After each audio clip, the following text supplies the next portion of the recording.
I used to drive for one of those food delivery apps, mostly working the night shift.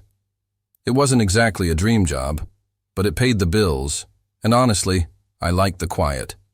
Just me, my car, and the city lights after everyone else was asleep. Most deliveries were routine. Park, drop the food, snap a photo, and on to the next one. Simple.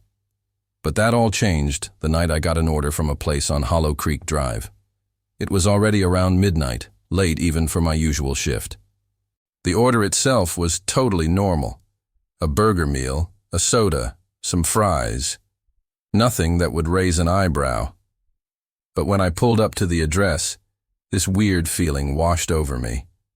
The house was old, probably built in the 70s. The paint was peeling, and the single light on the front porch was flickering erratically. Every window was completely dark.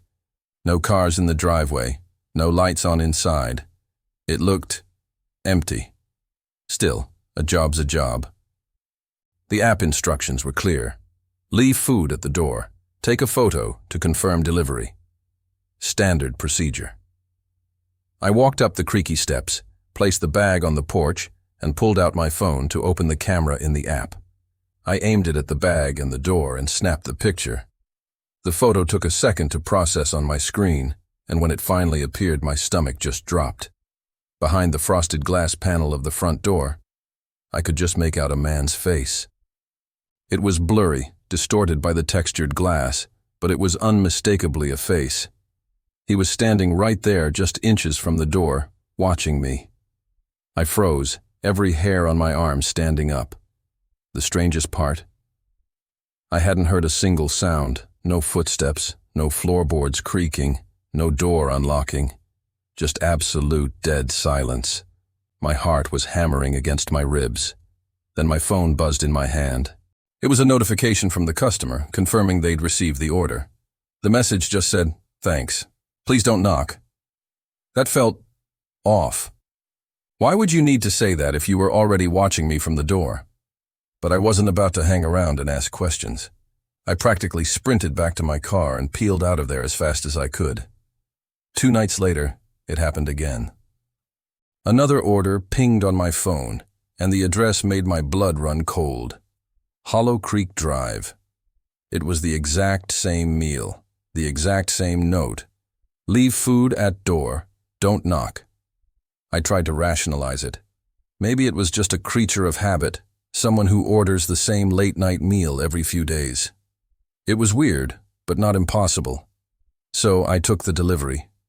Pulling up to the house, it was like a scene on repeat. Same flickering porch light, same oppressive, dead quiet. I grabbed the food, walked up to the door, my senses on high alert.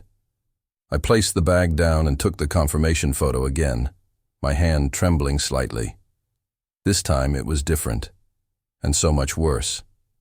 The man in the glass, he wasn't just standing there anymore. He was closer. His face was pressed right against the frosted pane. It looked pale, waxy, and completely expressionless like a mannequin. But his eyes, even through the distorted glass, I could feel them. They were staring directly at me. I stumbled back, my breath catching in my throat.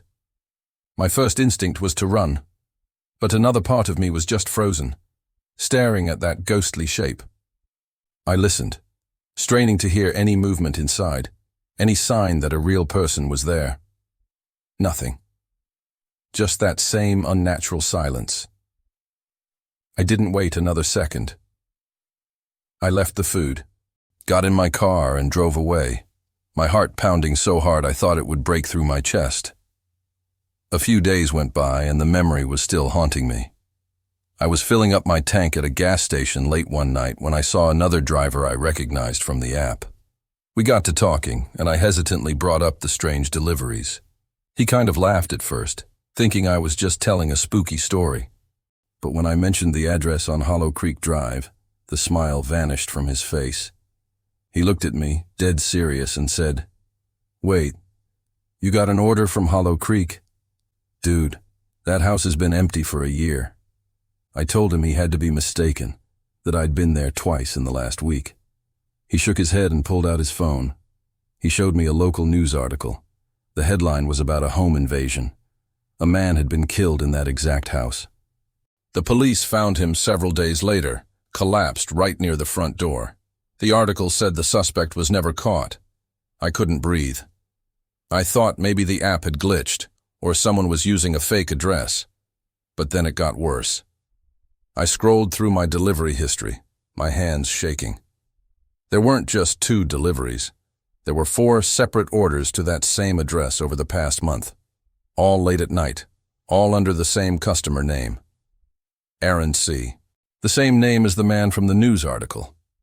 That night, I couldn't take it anymore. I called the app's support line. The representative on the other end was patient at first, but she seemed confused. She put me on hold for a long, long time. When she finally came back, her voice was different, hesitant. What she said next made my blood turn to ice. "Sir, I've looked into it. That account was deactivated almost a year ago. The registered user is deceased." I asked her how that was even possible. How could a deactivated account be placing orders just days ago? She didn't have an answer.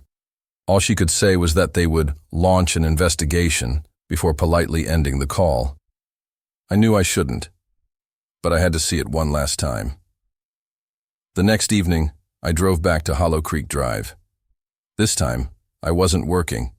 I parked across the street, killed the engine and the lights, and just watched. For hours, the house was just a dark, silent shape against the night sky. Then, right around midnight, the porch light flickered on. I swear on my life, I saw it again. Movement through that frosted glass. The faint, blurry outline of a man standing just behind the door. He wasn't moving. He was just standing there, watching, waiting.